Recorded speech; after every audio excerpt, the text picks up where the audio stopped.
All right, guys, Coach Matt here. This could be the most exciting thing we have ever done on the podcast. George and I are super pumped about this. Something we've spoken about since episode 1 or 2. We finally have made it happen. The inaugural Beyond the Finish Line Run Club will be held on June 22nd at Centennial Park in front of the Greenhouse Cafe, meeting at 8 a.m. for an 8:30 a.m. start time. 5K, easy run, go for a cruise around the park, get a coffee afterwards. We'll answer all of your questions, have a yarn about the pod, events, anything you want to talk about. Georgia and I are happy to chat about. And all the information is linked in our bio on our Instagram or in the show notes below. Make sure you register. We can only register a certain number of people. So first come, best dressed. Hit the link in our bio or in the show notes. And we hope to see you there June 22nd, 8 a.m. Centennial Park in front of the Greenhouse Cafe. Now, for today's episode. And we're live, episode 20 of Beyond the Finish Line. My name is Matt, aka Coach Matt. I'm a multiple-time Ironman marathon runner, ultra-marathon runner, and with me is my lovely and talented co-host who is also a multiple-time marathon runner who is currently training to do a sub-4-hour marathon at the Sydney Marathon. Georgia, how are you, my darling? Hello, I'm good, Matt. I'm loving that. That was awesome. It's so nice to, hear that little bit of an intro, and it's nice to hear you say I'm a multiple Ironman. It's really cool.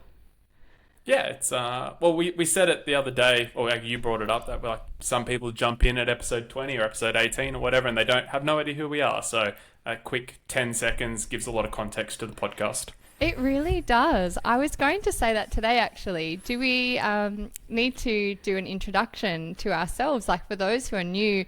A little, I don't know, I don't want to say an elevator pitch, but a bit of a, this is who I am, this is what I do. Matt, you have a coaching business. Yep. What else do you want to say about yourself? Yeah. I'm currently training for a sub 10 hour Ironman. In 30, addict. How many days? 15 days? 13 days. 13 days. Okay, yep. Yep. Former addict turned endurance athlete, which is almost a bit cliche in this modern world, but I live and breathe all things endurance, and I like to do really hard things. So that's my jam. That's your jam. And yep. I, as Matt said, am a 4-time marathon runner. I'm about to do my 5th here in Sydney.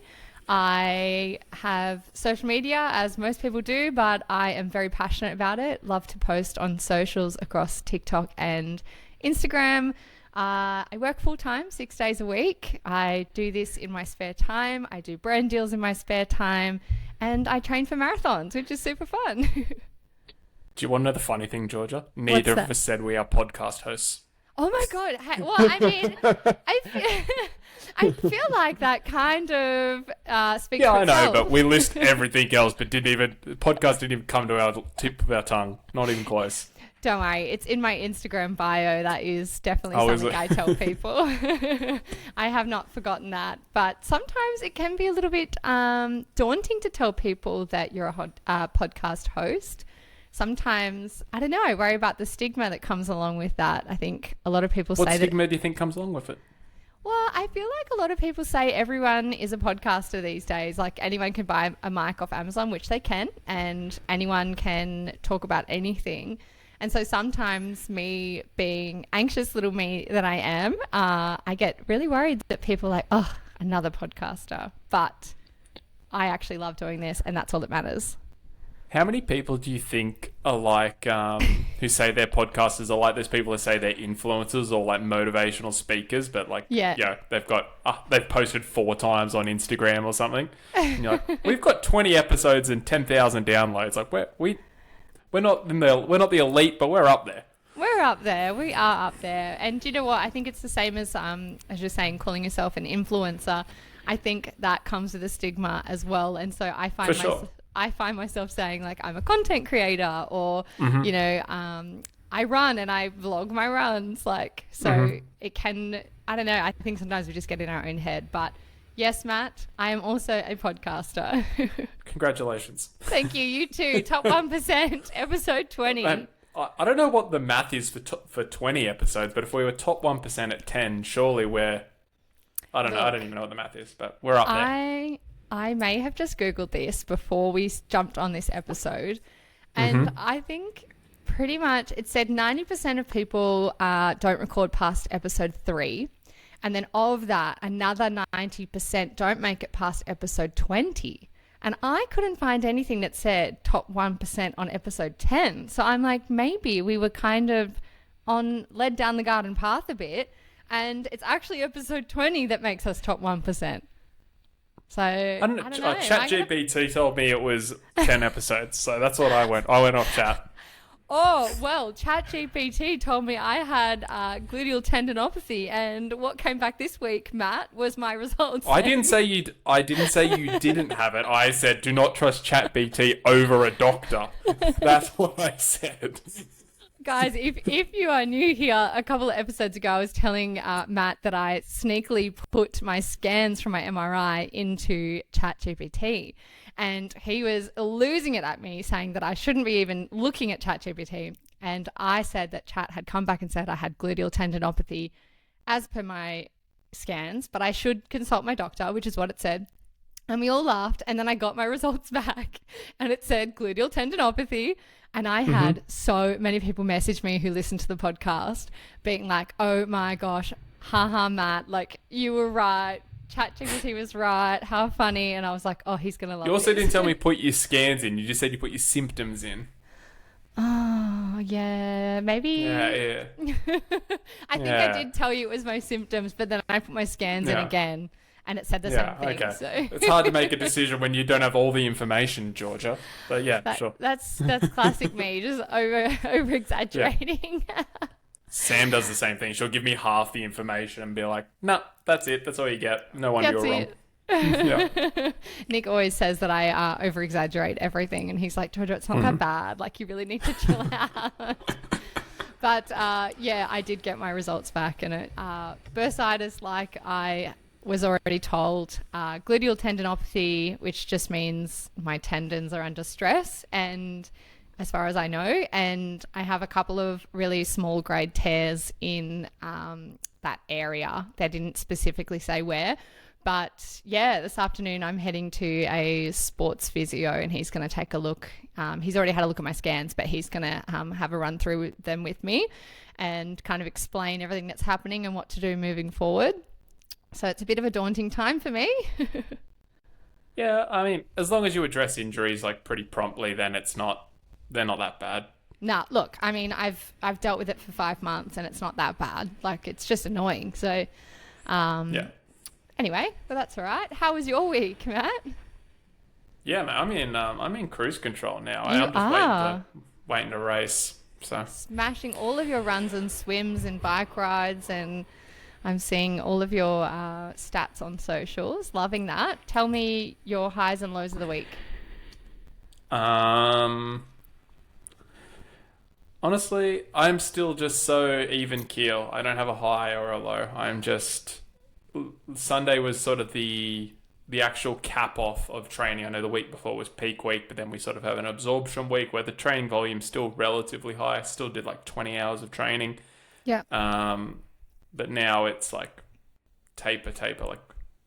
So I'm in full just... chill. All the work's done now. It's just time to get the body and mind right. Like nothing else matters for the next 13 days.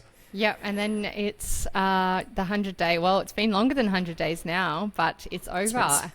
Get a bit of a life back. It's been 6 months, yeah. Wow. So what is the plan after Cairns? After you run, after you get your sub 10, what's that day, or I mean the next day look like for you? Oh, the next day? I thought you meant the next event. No, no. One at a time. Yeah. Honestly, we stay up at Palm Cove, Ironman Cairns is quite unique where the swim start and the finish are in two like different places. Yep. So like, I don't know, Palm Cove is maybe like 50 k's up the road from Cairns Central. So Palm Cove's actually like a really, really quiet little like, not even a town's not even the right word. It is like one street that has one restaurant, one cafe, like super, super quiet. So everyone pisses off after Ironman, so that whole place is deserted. We'll just get a coffee, go walk along the beach. Like that's literally what the day is. It's just like very light movement and just try and eat as much food as I can to like help replenish glycogen and muscle stores and all that sort of stuff. Right. And the not so serious stuff, that night, what time will you, if you're doing your when you do your sub 10, what time would you roughly finish? I don't know. We haven't been given a start time yet. Okay. Because they do it based on sunrise. Right. But I imagine we'll be in the water by 7 at the latest. So what's that, 5 o'clock in the afternoon? Right. So there's plenty of time to go sink some beers at the pub, is what I'm asking. Yeah, maybe. Or do you just go home? Because I'm the kind of person who I can't do anything after a race. I just go home because I hate sitting around in my like hot, sweaty clothes. Yeah, Ironman's it's just different. Like after a marathon, I could see myself doing it. Even after a half Ironman, like because the output's not huge. You're just so beaten up after an Ironman. Like it is just. It's like being in a car accident. It's the best way I can describe it. Oh my gosh. Like when you finish and your body cools down, you are just... in so much pain. Yeah, everything hurts. It hurts to breathe. It hurts to walk. It hurts to wiggle your toes. Like everything is... If you've run it hard, like there's a big... and that's the other thing too. There's a big difference between racing an Ironman or racing a marathon and just completing one. So if you race something hard for 10 hours, it hurts. So... yeah. I mean, I'm sore after a 4-hour marathon, so I can't imagine. But that's no different. Like you're running hard for 4 hours. Like yeah, it's. I understand what you're trying to say, but yeah, it's still it's just excruciating. So like, it'll be probably hang out for a few people for like an hour maybe, and then it is get a Domino's pizza because of all the salt. Yeah. And the fats are really good to like sort of help you sleep, which is a little hack. Anyone post really long endurance event, heaps of salt, heaps of fat. Yeah. And then a protein shake, and I will try and go to sleep. Nice. I like that. Yeah. But I think I had a But there'll pizza. be no sleep. Yeah. Yeah, I'll I had probably a get pizza like an hour or two sleep. Yeah. Is that because your body is just like so sore? Like you're kind of your central cramping? nervous system's just roasted. Jeez. So after a long run when you get restless legs, like if you wake up at 3 o'clock in the morning, you're like, God, my legs hurt. It's like that over your whole body. Oh jeez. Oh my gosh. So if I can sleep past 3 a.m. after an Ironman, like it's a really good night's kip. Yeah. Is there anything you can do for that? Like, can you have like a sleeping tablet or anything, or it's like not advisable? No, your central nervous system is just fight or flight. Like you think you're dying basically. Like it's just trying to keep everything fucking functional. So it's like if we sleep too long, this could be bad. Like let's just wake up. Oh, okay. Look, I mean, I've heard and I've read a lot of stuff about how damaging just even a marathon is on your body, let alone a full Ironman. So I can imagine kind of what it puts you through. And so, yeah, that's it. So interesting that you just wake up and you just like can't sleep then. It's kind of like, I liken it to if you've been out at the club all night drinking vodka Red Bulls and then you try and go to sleep and you're like, your eyes are shut, but you're not really sleeping. That's kind of what it's like. Like you're like, I'm asleep, but I am fully conscious and know what's going on. Like it's buzzing on the inside. Yeah, buzzing on the inside, exactly. And then eventually your body's just like, I'm not sleeping, I might as well just wake up. Yeah, you're probably better off just to sit up anyway, neither. What do you do? Like read a book, watch TV, or? Yeah, it just depends. Also, the other thing too is you've probably had multiple grams of caffeine throughout the day, so like sleeping's also very hard. Like let's just take all the other stuff out of it. Like you've probably had the equivalent of 15 coffees. Yeah, so I know. Yeah. I know exactly what you mean. Your body's just so wired. It's exactly like going and having a vodka Red Bull because you're exhausted from the vodka, but you're so awake. Exactly. So that will you just sort of got to deal with it. Sometimes you don't sleep afterwards. Yeah. And then you just sort of like get through until about lunchtime and then you crash. Sometimes, like that, they're kind of the options. Very good. Very good. How about you, Georgia? How was your week? My week was good. As I said before, I got my results back and then proceeded to kind of spend the rest of the week freaking out.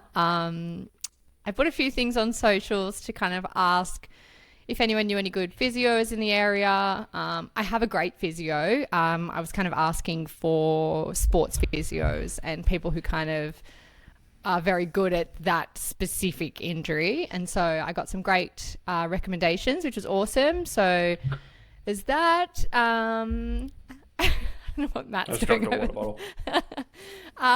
What else did I do this week? Yeah, look, I pretty much just put the word out on socials to ask people what they think I should do. And I always take that kind of stuff with a grain of salt, but it is nice to hear from other people's experiences. I'll obviously always listen to the health professionals over anything. So after talking... Except for ChatGPT. Well, it's not a health professional. So I talked to you, Matt, and we had a chat.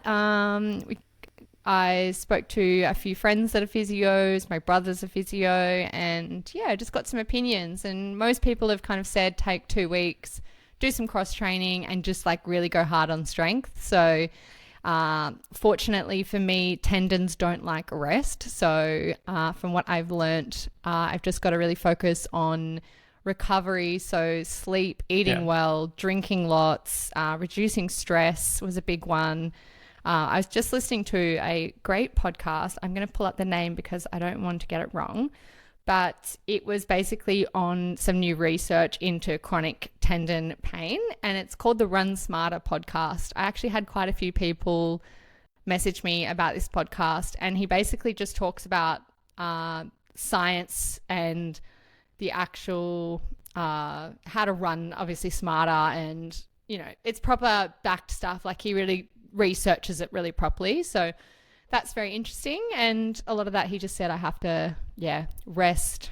Well, he wasn't obviously speaking to me, but he on that said for chronic tendon pain just to like rest a lot, get really good recovery, but then getting back into the gym and doing that strength stuff to build up the tendons. Super interesting. I'm learning a lot. I wasn't good at biology at school, so I don't know how everything works. And so I'm learning. I'm trying to learn and be really serious at trying to make this better. So it's interesting. Yeah, I mean, injuries are they're just a part of the deal. Like if you were going to do endurance events, eventually something will happen where your body, there is an imbalance or something will happen, and that's just, unfortunately, it's just part of it, mate. Like, nothing you can do about it. Yeah, look, I think my low for the week is a little bit... I'm really not struggling is the word. I'm finding it hard to move past the thought of that. It's not that I've failed, because I know I haven't failed, but that I'm doing something wrong, and that's why I keep being injured. And I'm like, am I not being smart with my training? Am I... running too much? Am I putting too much stress on my body? But then I'm like, I know a lot of people who get injured, so is that just all part of it? I'm dealing with that at the moment and just trying to figure this all out about what it means for Sydney and my sub 4. But to be honest with you, I'm a little bit like, oh well, just give it a crack and see what happens and deal with it later. Yeah, I would say if we had to address anything with your running, it would be your form. Yes. Your form is, it is not advantageous for high volumes. And that's why we still haven't given you like a massive amount of running, but we're going to work on that this weekend at marathon camp because we can finally get some one-on-one time. I know. I had someone actually message me on Instagram. He's a physio, and he was like, can you send me a video of you running? He was recommended from a friend, so it wasn't like a weirdo. Yeah. But he was like, can you send me a video of you running? He's like, I think your form needs correcting. And I was like, no, dude, I know my form needs correcting, but I don't know how to fix it. Yeah. So, I think it's actually really ironic because I thought I had to run on my toes to be a better runner, like a year ago or 2 years ago, whatever it was. And so I tried to change my running form to run more on my toes. And I actually think that's what's causing a lot of my problems, is that I keep trying to run unnatural to myself and how my body wants to run, because I feel like that's what I'm supposed to do. Whereas he said to me, he was like, you actually should be more midfoot striking as per like your body. But anyway, I'm seeing someone today and he's hopefully going to help me a bit with my form. And then this weekend at marathon camp, we can actually go over it together. Yeah. I don't.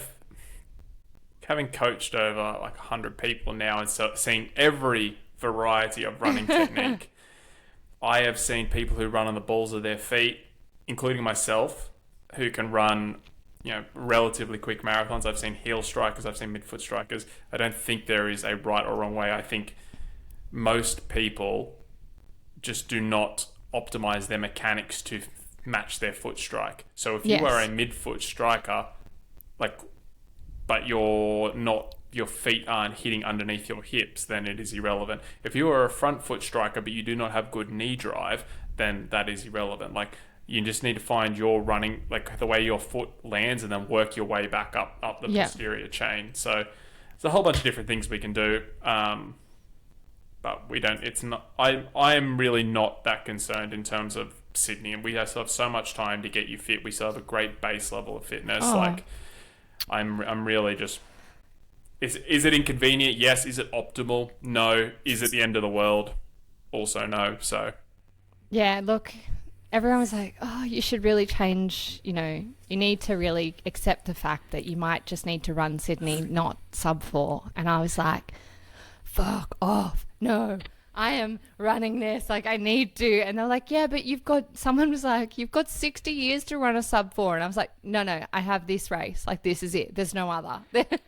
I'm not even like, I'm not hate when entertaining people it. give opinions. I fucking can't stand it. I'm like, based on what? Based on what? Who said you get to give me your opinion? Like, I do not give a fuck. Like, I hate when people message me all the time like, you've got 0 chance of going sub 10. Or on the other hand, people go, I reckon you're going to fucking crush it. I'm like, I don't give a fuck about the people who are positive. I don't give a fuck about the people who are negative. I'm just doing what I'm doing. Like, do not care, not interested. I appreciate that people want to be supportive and all that, and I am not criticizing the support. I'm just like, don't care. I am doing my thing, and that's it. You're locked in, yeah. To be honest, it's a bit my own fault because I obviously ask for people's opinions online, and so it can be a little bit tricky. For sure, but you don't need to value it. No, exactly. Look, no, definitely not. And someone who's telling me, oh, you've got 60 years, I'm like, how do you not know that I don't go and touch wood, that something doesn't happen to me tomorrow and then I can never run again? Like, I'm sorry, this is it. And stuff my we've time talked is now. about, like if you decide to have a kid and you're like, I don't know what running looks like for you after that. Like, that could happen. Who knows? Well, I don't know what your next plans are, but like that could happen anytime in the future. So, that's why I don't value, because they have no context. They just say things and they don't even understand what they're saying. So that's why I'm just like, opinions are like assholes. Everyone's got them. Very good. Look, let's get on topic today. I asked some questions on our Instagram. I put a question box up to ask who had any questions or if anyone wanted to hear about specific things on the podcast today. And we had an overwhelming amount of people message a little bit about kind of mental health and mental health in endurance sports. So we thought it was probably time we had an episode on that. Yeah, I mean, we hit on it pretty hard in the first episode. Again, for newer listeners that was to the podcast who haven't listened to episode 1, I haven't had the cleanest life prior to my finding endurance sports, and I've dealt pretty heavily with mental health issues, depression, anxiety, attempted suicide, things like that. So we haven't really touched it since then because we went really, really deep. But I do think it is an important topic that we address. Yeah, definitely. And look, in that first episode, we talked about, as you said, some heavy stuff, and there was a bit of a disclaimer there on that one, and that's okay. But today's episode isn't going to be as heavy as that. We just wanted to touch on a few different things that we've seen in our DMs, and also some things that we see within our friends, within ourselves, within the community. And so we kind of had a chat about some different topics we wanted to talk about within the mental health in endurance sports space. And so one of the biggest ones that came up was about burnout. And that one was like physical and the mental signs that runners can ignore, which then causes them to burn out. What is your kind of thoughts on this, Matt, as a coach? Yeah, mixed opinions. I actually don't think most people get burnt out from running. I just don't think they know how to balance life. Like, and that's not a criticism. Like, for most people, their chosen sport is a hobby. It's an extra. It is something else that they try and force into life. They do not create life around said hobby. Obviously, we're not professional athletes. And I think, at least in my experience from what I've seen, most people, they almost rank it incorrectly. Like, obviously work, family, they're the things that sort of make the whole world, your whole world spin. And then exercise sort of fits in after that. But people put all the pressure on exercise and don't really put it on work or family and things like that. So when something doesn't go right with exercise, they stress, they freak out, and then like all of a sudden it doesn't become this fun, enjoyable thing. It becomes this thing that's now becoming a burden. It's like, fuck, how am I going to fit in my 20k long run on the weekend? Or how am I going to fit in an interval session after work? Or God, I've got to get up at 4 a.m. to go run before I go to work. Like, I find that's where a lot of the burnout comes from, at least in most cases. The other big one is people like myself who are so goal orientated and they just go goal to goal to goal to goal to goal. And then all of a sudden they hit the wall and they're like, I need a fucking break. Yeah. I'd say they're the two main ones. Yeah, definitely. I think it becomes a snowball effect there where, you know, everything revolves around your training. And, you know, I found in the past, like with myself, that if I focus too hard on my training, then something has to give on the other side, like you said. And that can be friendships. It can be, you know, doing the things that bring you joy, like going out with your friends or going to the beach or something like that. So, yeah, I think the burnout definitely comes from not managing all three, or the things that are big in your life. Multiple, I just use three as an example. But yeah, because people live complex lives. Like some people, they might do YouTube, they might do content, they might, I don't know, have a side hustle. Like all of these things just add up and add up and add up. Like there's only so many hours in the day. Totally. And so another one here was the myth of mental toughness, why pushing through can be harmful. Now, this is a little bit close to home for me, and this is what I've been dealing with this week, is pushing through to a big goal. Can that be harmful, or is it always just case by case depending on what it is that you're doing? I think it's extremely context dependent, for sure. Like, let's take you, for example. You're pushing through from an injury, and you're hell-bent on doing this sub 4 hour marathon regardless of an injury. I would say that is potentially harmful for sure. As like if we go to a physio and they say, hey, if you keep running, I don't know, there is long-term damage. Let's just say that he says that. Like, okay, cool. If you keep running, like that is potentially harmful. If he's like, hey, there's no risk of long-term damage, you're just going to be in a lot of pain, but like it'll get better over time. Okay, like I would say that's actually not that harmful. That's just a decision you have to make. Am I comfortable being uncomfortable? Yeah. That's what I'm kind of dealing with at the moment is, am I being hypocritical in pushing through this injury? But I guess at the end of the day, I know my body and I know the pain isn't, you know, it's not like I have a stress fracture and I'm trying to run through a stress fracture. At the moment, it's just an annoying, dull ache that flares up every now and again, and it can be quite painful. So that's what I'm going to talk to the physio about is this going to be long-term damage? Because that's where I think it becomes really harmful. If it's kind of like, oh, I'm a bit sore, so I'm not going to run today, that's when it's like you can push through that.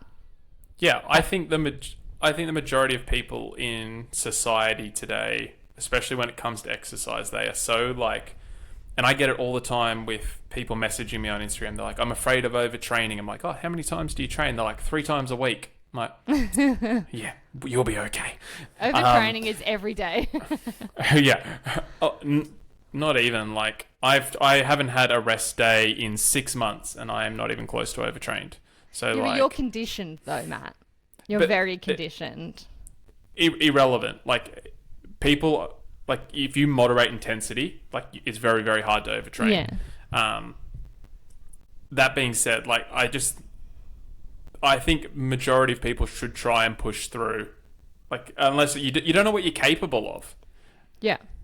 Like you know internally, and you get better and better at this as you like you said, I'm conditioned, so I'm better and better at it. You, by the end of this marathon prep, you'll be better and better at it. It's so different to when you first start. But Yeah. I think like you should, I think even newer runners especially, they should not be afraid to push through where they think they are capable of, because then you find that next level.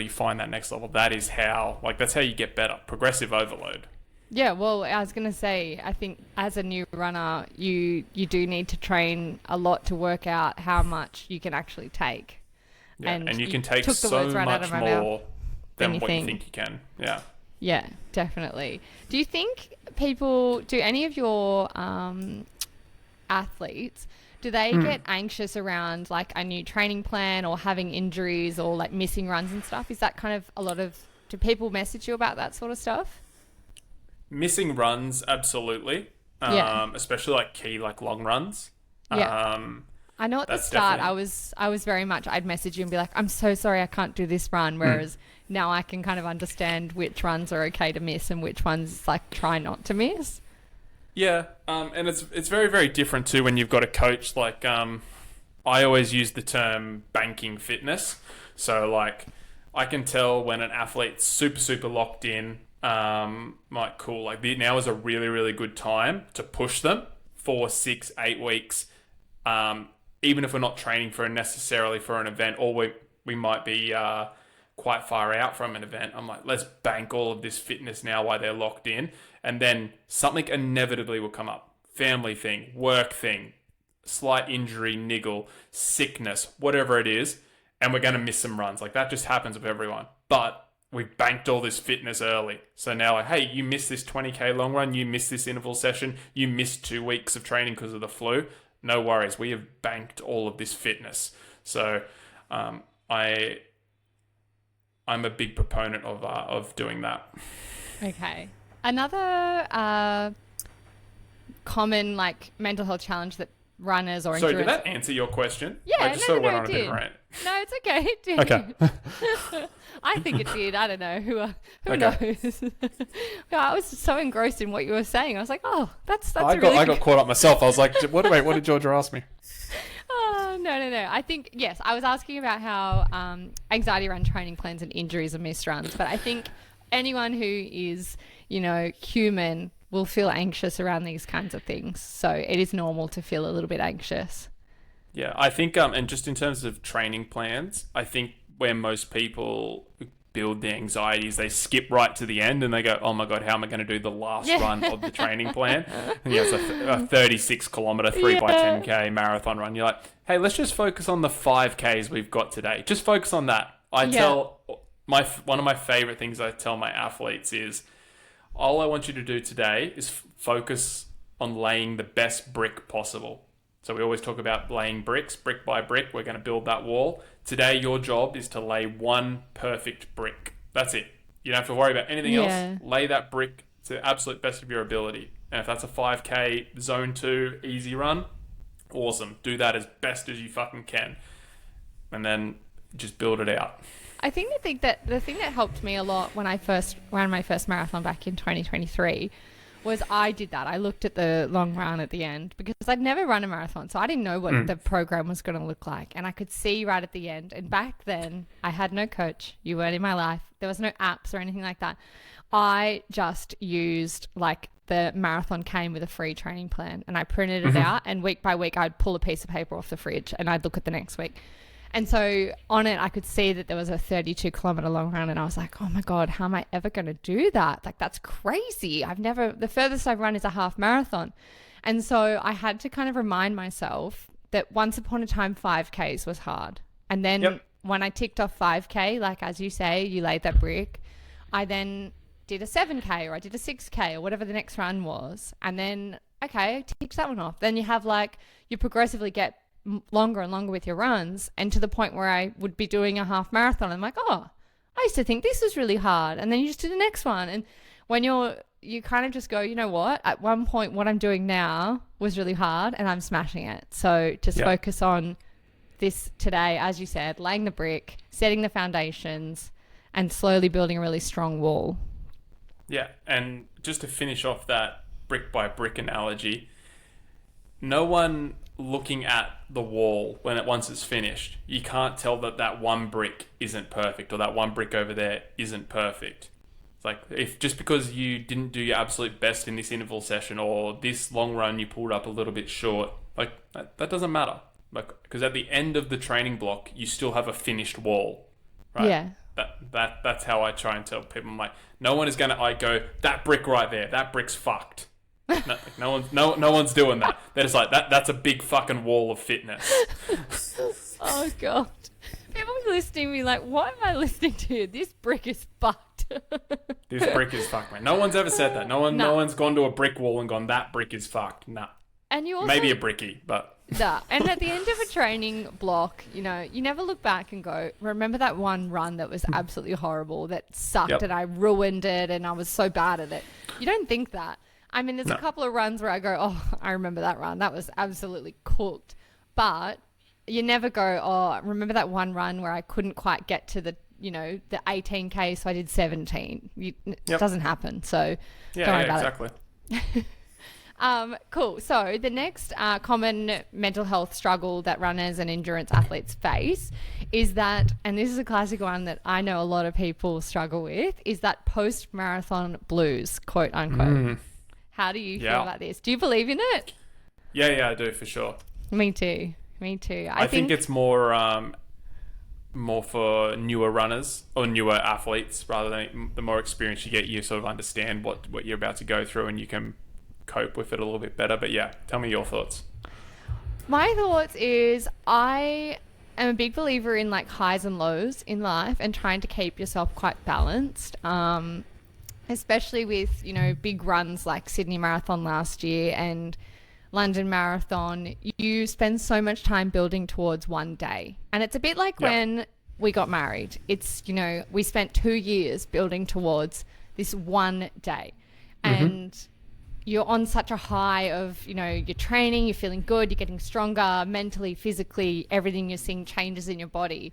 And then you get to the one day and either you enjoy the day, you have a crap day, you get your goal, you don't get your goal, whatever it might be, the cheer of the crowd, the atmosphere, the race high, the runner's high, all those things, you build yourself up to this massive high and you're so high up in the sky, and then the only way to go is down. You can't keep going up. You have to come down at some point to bring yourself back down to neutral.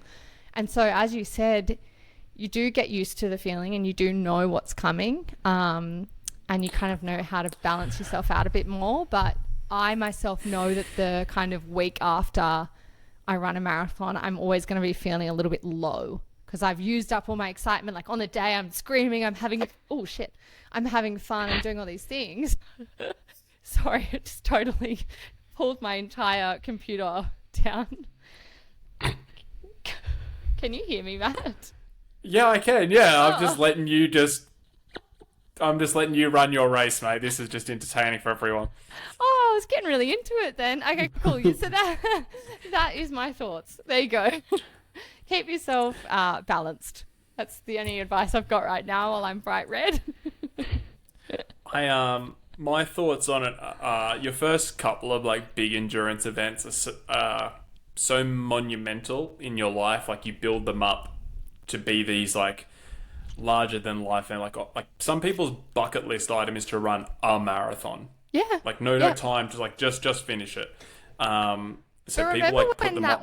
But remember when that was a thing, right? When it was just like, oh wow, you ran a marathon. Whereas now it's like, you ran a marathon. Yeah.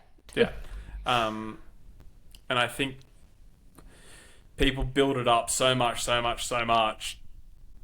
like you said, they have to come down. But I feel like the more you do, I don't want to say they become less special, but they're definitely not as monumental. Okay. Like, do you think though that comes, like, I know the experience of dealing with it becomes less monumental, say, but the experience of dealing with the post-marathon blues, it's also that in the build-up, you know what to expect. You're not getting yourself up to such a high so that there's less of a crash. Yeah, so less monumental. Like, it's not as a big deal to get on the start line. It's not as a big deal to finish it. Like, it is just like, I know what I'm doing. Like, I know I can finish it. Like, all of the unknown is basically gone, other than unless you have like a time goal. But like everything else is like, I know I can train for a marathon. I know I can get on a start line. I know how to fuel. I know how to pace it. I know how to finish. I know how I'm going to feel when I'm done. I know all the questions I'm going to get. Like, everything is just a little bit less. And then the more you do, the less and less. It's still special. Like, it'll still always be like a highlight, but like, it is not this 100 out of 100. It might drop down to a 90 and then an 85 and then an 80. And then, and like I said, it's becoming more and more normal now, but, I think that's a big part of it. The more endurance events you do, it's just less unknown there is. Yeah, okay. I understand what you mean now. I kind of thought you were more talking about the I don't know how to say it. Like, like when you said monumental, my thought was like how special it becomes. Not so much like I'm seasoned at it. It's more like, oh yeah, it's just another marathon. Yeah, no, I know what you mean. No, you just become more conditioned to everything, like the thought process, how your mind works. Like, when you actually think about anxiety and where all that stems from, it stems from unknown, right? Like, you don't know what's going to happen. That's what makes you anxious. Once you do it a couple of times, you're like, I know it all. Like, I understand. Yeah. So, the high isn't as high. Yes. Yeah. So, therefore, the low isn't as low. Yeah, less of a crash. A crash. Another one I saw in the question box was about kind of body image issues for feeling like you're a fit runner when you look at yourself. So like seeing runners on social media or seeing your favorite athletes, elite athletes out there on socials, and they look a certain way. Do you believe that people should... I'm sure I know the answer to this, but if someone's asking, I mean, do you believe that people should look a certain way? And I think this probably is something that females really struggle with. Do men struggle with this as well? Feeling like they need to look a certain way? I'm sure some men do. No, I don't know. I'm very... you know me, Joe. I just don't give a fuck about what people think. I really don't. Like, I do not care. There are so many different ways to approach this, like, especially from, and I do feel really bad. One of the things I deal with most, I have mostly female clients. Most of them suffer with some form of eating disorder, some form of body dysmorphia. Like, I do feel really, really bad, especially for women, late 20s, early 30s, 40s, that bracket. Like, you guys got marketed to so hard in terms of what a woman should look like, what women should eat, how women should act, all that sort of stuff. Like, you guys fucking copped it. And so I do sympathize with it for sure. I grew up in the era of skinny me tea, which I'm sure plenty of women listening to this will understand what 100%. I'm talking about. Like, I'm sorry, at 13... 1,000-calorie diets. Yeah, being sold a laxative tea to, like, look a certain way, or the Kayla Itsines Bikini Body Guide. I had that. I did that. I used to go with my friend to a park, and we used to take dumbbells and stuff and just be like, we've got to smash out this workout every single day. Like, it was crazy. And, we had magazines telling us how we had to look, and unfortunately, it's one of those things that is just stuck in your mind. It is very hard to get rid of that thought. And look, even for me, I'm 30 and I train hard. My fitness is the best it's ever been. I mean, I run a lot, I do all these things, but I still find myself going every day, oh, I probably should lose like 5 kilos so I'm lighter and so I can run faster. And it's like... there's like one thing you do when you do a lot of coaching is you learn to pick up on language. And like, as soon as I hear something, like, I have to say something. So you just said 5 kilos. 5 kilos based on what? Like, do you know what you look like 5 kilos lighter? Do you know what your performance is 5 kilos lighter? Do you know all of those metrics based on 5 kilos? Or did you just pick 5 kilos because it sounds good? Well, yes, a bit of both. 5 kilos for me is back to, and we've spoken about this before, is back to my peak marathon weight when I was training last year. And so for me, I'm like, I just want to get back to that because I felt really good then. But to be honest with you, even then I would have probably said to you, I need to lose another 5 kilos. You would have said 5 kilos again. Yeah, exactly. Yeah. So like that, the different people say things and they don't always know what they mean. Like I would say I could easily make the argument, and this is something we've just done with the performance project where we brought in a sports dietitian, and Lauren's actually coming in on the podcast in a couple of weeks, the week after Cairns. She would make the argument that, and I would make the argument that you could stay the same weight, but we could reduce body fat. Yeah. Like the number on the scale doesn't need to change. Like we could put more muscle on you. You'd probably perform better at a heavier weight. Like, you know, like there are so many different things we can identify and change that people don't, they just don't understand it in the language. And people use that, like, I need to lose 5 kilos. I need to lose this. I don't want to be fat. Like it's all just language that isn't helpful, like rather than being objective. Yeah. And look, I mean, opening myself up here a lot, and it's not stuff we really talk about. I mean, I talked to Nick about it, but even then he's like, what are you talking about? Like, no, you don't. But it's just really hard not to feel that way. And, you know, for sure. The hard thing for me is that I film a lot of my runs, or Nick films me running. And so I see myself in a position or an angle that I would never normally see. And so I'm like, oh my God, is that what I look like? Oh, I need to do X, Y, Z so that I look like someone I've seen on the internet with a completely different body makeup than me. Like, I don't know why I think I need to look like her, but it's just a thing that we struggle with as women. It's like, I see these women who are tall and skinny, and I'm like, well, I'm not really tall and I'm curvy, but I think it's trying to find ways to not fall into that trap of being like, I just need to lose a little bit more weight so that I can run faster, I can perform better, I can be better, all those things. Yeah, I just I encourage people who are struggling with that is, number one, you got to be honest with yourself. That's really hard. Like sometimes it'll take me half a dozen conversations with the same person to like get to the bottom of this. Big part of coaching is almost like therapy. Yeah. Is like, who are you actually comparing yourself to? What are you comparing yourself to? What is the image? It doesn't have to be like, I compare myself to this person, but it's like, do you have an image in your head of like, this is what a female runner looks like, or this is what a male triathlete looks like, or whatever it might be. And then only then, when you're like fully honest with yourself and you can be like, cool, I am comparing myself to this image, you can start to find the flaws in that logic, because most people just take it at face value and go, we can even use a less personal one where it is, someone messaged us on I can't remember which platform it was on, with the performance project on the finish line. They said, I've been running for a year and I want to know how long it should take me to run a sub 4 hour marathon. I'm like, well, that's so context dependent. It matters on so many different things. Like weight and image is the exact same thing. Like, you are shorter and curvier. You are not tall and have long legs, and you did not have a background in track growing up. Like, you know what I mean? Like there are so many different things that you need to take into consideration, but people just look at it at face value and go, that's what I need. And they don't actually go A, B, C, D, E.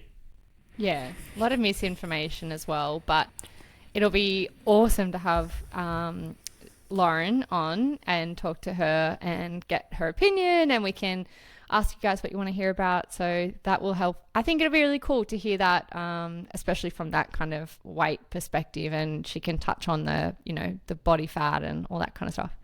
Yeah, and like, you know, I'm a prime example, right? So the average male triathlete is like 5'8" and like in the 67, 68 kilo range, like crazy. Small humans. Yeah, that's tiny. Just for context, for Ironman Cairns last year, I'm 6'1", and I was, with a carb load, I was north of 90 kilos on the start line. So I was probably like 92, 93 kilos, and I was like 12% body fat. Yeah. So like, Lauren and I had to make a decision. We were like, you cannot hold this amount of muscle, and like, you're too heavy to achieve your goals, just because like that is like I am 227 kilometers for an Ironman, long way. I'm going to be on the start line probably close to 81 kilos. Wow. This year. So yeah. But that's all working with Lauren and making sure it's a safe way to drop that weight. Yeah, and like we had to have like multiple conversations and multiple like testing all different metrics about performance, because like we didn't decide that was the weight that we wanted to race at. We lost some weight, we did some tests, we checked my energy levels, we checked my performance metrics. We did it again. We plateaued, we did it again. And now like I'm at this weight where I could definitely go lighter if I wanted to. I could also go heavier. But like right now, I'm like, this is like a really good metric. And that's because we remove, like, I don't care what other triathletes look like. I'm like, this is what is good for me. And like, that's how I'm racing. So like, I could get down to I probably couldn't get to 67, but I could get down to the low 70s. Wow. Yeah. But, and that would probably bring forward my triathlon goals a couple of years. But like, I'm not willing to do that. Like, I don't want to. I do not care what the average triathlete is. I'm like, I like to have muscle. I like to be strong. I like to be able to lift in the gym and be able to do endurance activities. Yeah. So for me, like, that's the decision I've made. So I think people like really should just do what's best for them and be okay with that. Yeah, I agree. And I think also you're getting yourself into territory of then becoming injured if you're losing all of this weight. Yeah, that's for sure. If people starve themselves and they start running, and that's how you get stress fractures. And then when you get a stress fracture, you stop training and you keep eating and you put on weight. And then it's just this vicious cycle. Like, I've seen it so many times. Yeah. Does that also, I mean, obviously, if you're losing all this weight, you're going in a long run and you might not be fueling correctly, and then you might get really dizzy or something like that. Yep. So there's just so many different things that come into play. It's not as easy as just like, I'm going to lose 5 kilos and that's going to make everything better. Yeah, and I would actively encourage people never to put a 5 kilo, 10 kilo, 1 kilo weight target. I'd be like, I am going to track my eating. And then if you do want to lose some body fat, okay, we're not going to use the word weight. Weight is a dangerous term to play with. Mm-hmm. You're going to lose some body fat. Track what you're eating. Put that day in, day out, and then just slightly reduce your calorie intake. 100 to 200 calories per day is huge if you are an endurance athlete. Like, be in a 100 to 200 calorie deficit. That over a week is 1,400 calories. That over the course of a month is close to about 3/4 to a kilo of body fat. I would encourage you guys to play around with it like that and find out where you feel good. Like, if you are going to go down that route. But I actually would rather save that conversation for Lauren. Yes, let's. I actually really look forward to that. So I don't want to use it all up right now. Yeah. Okay, cool. So moving on to injuries and how, runners cope with injury, or runners, endurance athletes, stuff like that. Mm-hmm. So what are like some ways that you can kind of cope when you're injured? I've had a lot of people message me, especially on TikTok at the moment, saying, oh, I'm injured at the moment. I'm in the same boat as you. Like, how are you dealing with the fact that you can't run at the moment? So look, I know I've been banging on about this injury for forever and a day, but I think at the moment, I think I'm kind of just used to it. So I'm like, oh, whatever. But what is some ways that people can cope with having time off from running if a lot of their life centers around their sport? Number Does that make one, sense? Yeah.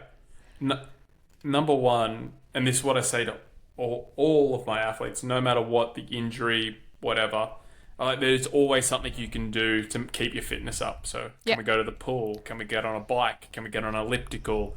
Like, there is always something you can do. Like, very, very rarely in terms of injury, unless obviously it is like you have done your ACL, you've broken a leg, like something extreme. Yeah. But if it is tendinopathy, if it is a slight tear in the meniscus, if it is a quad strain, if it is a calf tear, you can get in the pool, you can get on a bike, and get on a lift. Like, there's always something you can do. I just think most people are very they catastrophize things and they go, well, fuck, like tore my calf, I can't run, so I'm just not going to train until my calf's better. Like, mate, get on the bike. Like, I tore my calf before Port Macquarie. My training increased. We did more swimming, more biking, more strength work. Like, it's like, you will do everything possible so when you come back to running, you're ready to go. Like, that would be the big thing I say. I think people catastrophize things and don't look at all of their options and just think, I am one and done. That's it. Yeah, I learned that, just before London when I took a bit of time off. I got myself in the pool and I learnt that, okay, I got to still move my body. I've got to go out and do this. Look, yesterday I sat on the bike. I was sending you photos of the bike being like, am I doing this right? Because I've never done it before.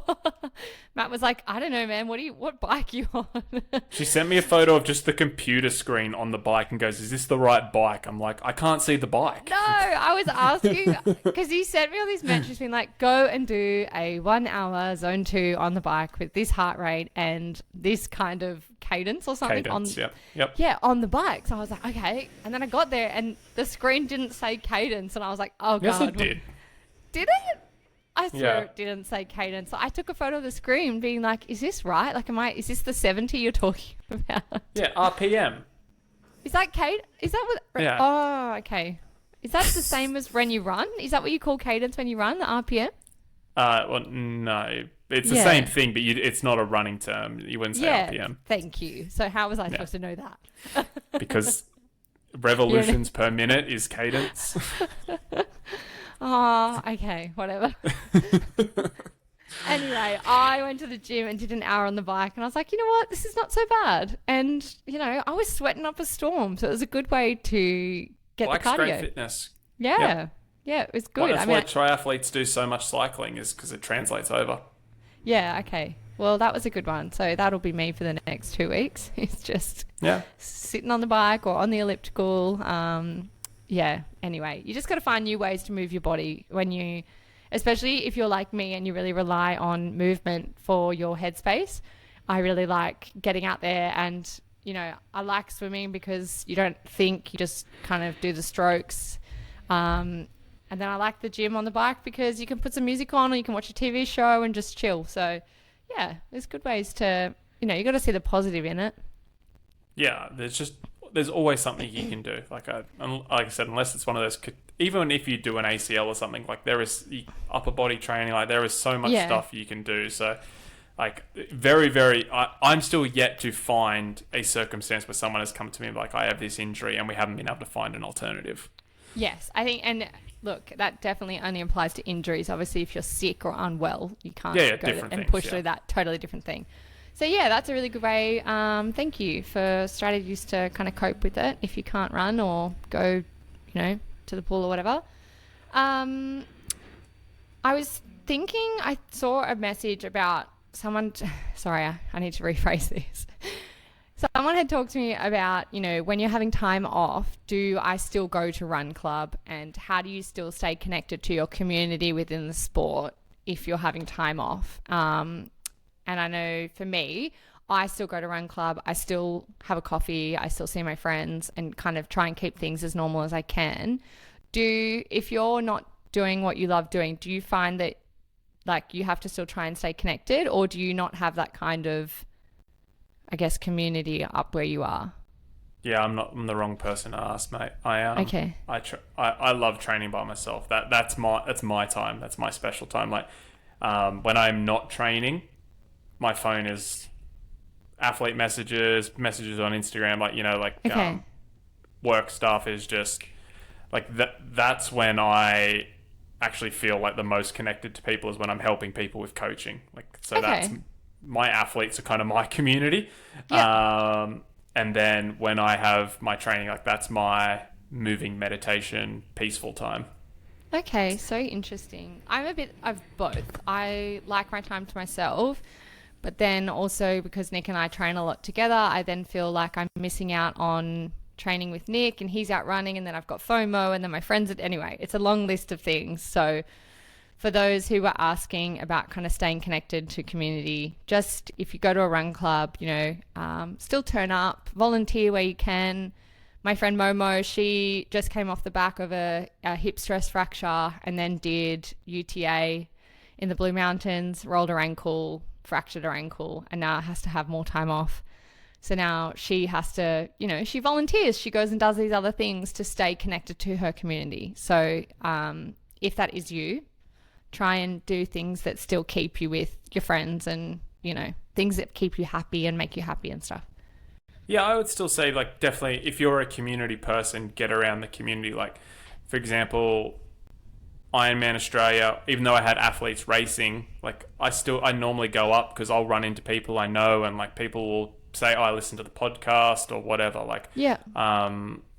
So like I'd still triathlon's a little bit of a different community because it's not every week, but I would still say, like, yeah, if you're a community person, get around the community like as much as you can. But I wouldn't let lack of participation, quote unquote, affect showing up. Yeah, and talk to your friends about it. Talk to people who can understand, and vent a little bit. Yeah, there's some cool, actually, just a bit of I'm just going to digress for a second. I saw this really cool app where you can actually, it's like AI, but you can talk to people. So not talk to people, it's a way to kind of vent to AI. Oh, right. Like AI therapy. Kind of. I don't think it's backed by actual therapists, so I don't want to say it's therapy, but it's kind of like a way that you can vent to someone. And I was at this kind of conference the other day, and they were talking about it there, and they're saying, instead of dumping all this stuff on people that don't really understand, like for me, none of my my close friends really run, so they don't understand what it could be like, which is fair if you've got an injury and how hard that can be. So another really great tool could be jumping on and using kind of the tools of this modern era and using it to your advantage, and just I don't know, word vomiting on AI. Yeah, for sure. I don't know. I thought that was kind of cool. I don't think that's a bad idea at all. No, I thought it was really cool. I was like, wow, that's so smart. Like sometimes you just want to word vomit and like just dump all of your problems on something, and then sometimes you don't really want to dump that on a friend because they might not need that in their life. Do you know what? It would only appeal to a certain, I can't remember if it's left or right sided, whatever the logical side is, of your brain. If you like word vomited it into like ChatGPT and then just like prioritize it all and be like, well, A, B, and C aren't really that big of issues. Let's just tackle let's just tackle D, and boom, this is the logic behind it. And you'd be like, oh, okay. For me, I reckon I'd feel way better. Oh yeah, me too. That's super helpful. It's almost like if you've got like a heap of shit you need to get out of your head, like yeah, and you just talk into your phone, blah blah blah blah blah blah blah. ChatGPT just organizes it all and goes 1, 2, and 3 not a priority. Don't even think about them. Let's tackle number 4. Boom, boom, boom. These are the key action points. Sweet, done. Yeah, all the things that take up mental space in your brain. Yeah. And for me, it's weird. My ChatGPT is kind of almost trained to know. I mean, that's its whole point, right? But it knows so much about me now that it's a little bit. It's almost like I'm talking to a friend, and it starts to get a bit creepy. Mine's like a business partner. Yeah, so you've trained yours to be like that, right? Yeah. I put like all of our sales calls in it, all of our like any athlete consults, anything. Like I put it all in there, and it just learns like how I think. Yeah, well, we were talking about this today, and I have different kind of chat threads in ChatGPT for different things, like whether that's, brainstorming ideas or whether it's work stuff or if it's home stuff or whatever. And yeah, at one point I was asking it, I can't remember what I was asking it, something about my hip, as I always do, just needed to word vomit. And it was like, oh, I really hope you're doing okay. And, and I was like, I'm sorry, who am I talking to? It was creepy. I was like, thanks. And it was like, Question. Maybe, do you say please and thank you and say like, hey chat, how are you? I say, fuck yeah, I say please and thank you because robots are going to rule the world. Yeah, they're going to take over the eyes. Yeah, and I don't want to be start every conversation with, hey chat, how are you? Can we work on this today, please? I don't think I say hi, but I definitely say thanks. I say hi. And as much as I can, I always go, that was a great response. Thanks so much. Yeah, I always do that. I was like, thanks for that. Like, and if I'm like going to go, I realized I did this and I didn't even realize I was doing it. But if I'm like going away, I'm like, cool, let's come back and work on this later, thanks, and I'll leave. Yeah. Yeah, but it was really freaky the other day when it was like, I hope you're doing okay. And then it said to me, I was asking it some strength stuff because someone had said something about like isolated things. And I was like, can you please explain this to me? And it literally said to me, hopefully these things help you with your sub 4-hour marathon goal. And I was like, oh my God, I didn't even ask it that. What the fuck? Yeah. Oh, it's crazy. But anyway, it's crazy. It still freaks me out sometimes. Cool. I also wrote a note here just about how like using visualization and positive self-talk can help when things are hard or if you're struggling to see the light at the end of the tunnel for a big race. Mm-hmm. I know the last couple of episodes we've spoken about this and you visualizing your sub 10. Do you think that's something, well, I'm sure you do think actually. I feel like this is a really good way for people to, if they have an injury or if they're struggling with their running at the moment, to see that light at the end of the tunnel, you know, visualizing whether that is running City to Surf or running a 10K or getting the time you want at Parkrun. Do you use it other than just your sub 10? Are there other times you use that? Or is it just sub 10 you've been using the visualization for? I'm really hitting you with all the woo-woo questions today. Yeah, here's something like, and since we have spoken about, I've received quite a few DMs about visualization and stuff. There's something I really want to preface about visualization. Visualization does not work without action. Oh, I was reading this today too. It's like, I visualize so many people just think. Yeah, so many people think they're just going to sit there and go, I'm visualizing sub 4, I'm visualizing sub 10, and they don't go and train. Like, it's not going to, I don't care how much you fucking visualize, it's not going to happen. Yeah, look, as I was kind of planning for this episode, I saw something pop up on my Instagram and it was like, I manifested this, but I also worked fucking hard for it. Yeah. And I think that is so true for both of us and for I'm sure lots of people listening is like, you can visualize all you want, but you actually have to put the things in place to get there. And to get that goal. I can't remember if it was last week or the week before how we spoke about how mind and body starting to link up. Yes. I've thought about this quite a lot, and I truly believe this even more and more. The harder you work, the clearer your visualization becomes, and the more they become in sync. I think some people visualize and it's actually daydreaming, because they're not training or not training hard enough, or then not training hard enough to achieve the goal that they are visualizing. So like I'll use myself as an example. Last year, Ironman Cairns, I had the goal of going sub 10.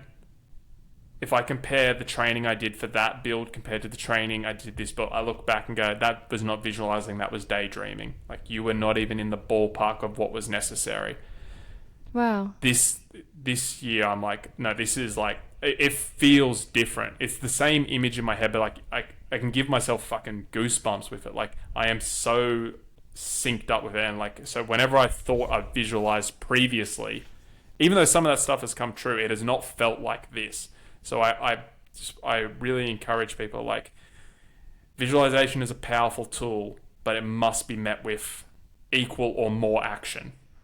Yeah. And another really good example is I visualize London Marathon, but I also put in the work. Example. You work.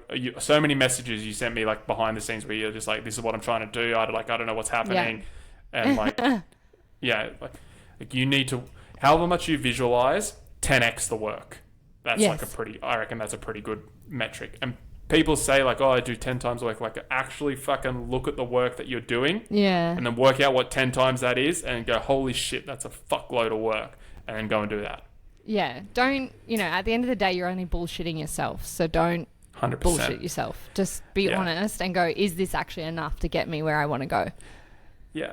And just on that, it is okay not to know how much work you need to do. Like, I will use myself as an example again. Last year for the sub 10, I believed I was sub 10 fit. In my heart of hearts, if you had have asked me lie detector test and everything, I would have said, yeah, I did everything I could. I am ready for it. Going through it, I'm like, oh, wasn't even close. And that's okay. Because now, like, you gain that experience, you put things into a new perspective, and you go again. So it is okay to be foolishly delusional, but it is not okay to stay foolishly delusional. Learn your lesson, grow, go again. Yeah, definitely. And I think that's really powerful, and I love that. But definitely something we can all work on is just putting in the work as well. I do just want to as we wrap this episode up, I do just want to make a note that Matt and I are always here if you need to talk. Reach out to us. You know, there's some really great helplines out there if you need someone to talk to, if you don't feel like talking to us. Also, you know, seek help from your doctor if you need to. Talk to your friends, talk to your family, see a psychologist or a therapist if you feel like you need to. But, you know, if you want a friend to talk to and you don't feel like you have anyone else, we are here. We will listen. That is kind of what I was hoping to get across, and hopefully there's some helpful things that people can use. Are there any last things you wanted to say, Matt, on that? No, I know we spoke about something I was going to say beforehand, but I don't think we went as deep on the mental health side as like we originally thought we would, probably because we used episode 1 as like our anchor for it. We didn't really get into depression, anxiety, things like that. So I am quite content with how we addressed that episode. Yeah, look, I think a lot of people out there are struggling with mental health in whatever aspect that might be, whether that is depression or anxiety, and you know, lots of people are dealing with stuff, especially in these kind of harder economical times. But I think we approached it from two different ways. We didn't approach it from mental health, depression, anxiety. We approached it from how your mental health can be affected from running. That does not mean you necessarily suffer with depression, anxiety. You might suffer symptoms of different mental health things, but we just went from it from a different angle, which I am very okay with. Great. Wonderful. Well, as always, guys, we both hope you loved the episode. Please follow us on Spotify. Jump over to Instagram. We are beyondthefinishline_pod over there. It would really help us if you like, subscribe, follow, click, do all the things on Spotify so that our episodes show up in your feed when they are ready to go. Any last words, Matt? We're also on YouTube, Georgia. No, I hate saying YouTube because I look terrible. My lighting in my apartment is so bad. I'm like, oh. Anyway, check out YouTube if you want to see us IRL talking and laughing and IRL, fuck my life, Jesus Christ. Let's not say that. Dropping things on the ground. It is chaotic, but it is us. So jump over there and follow us as well. That's it. That's it. All right. Bye.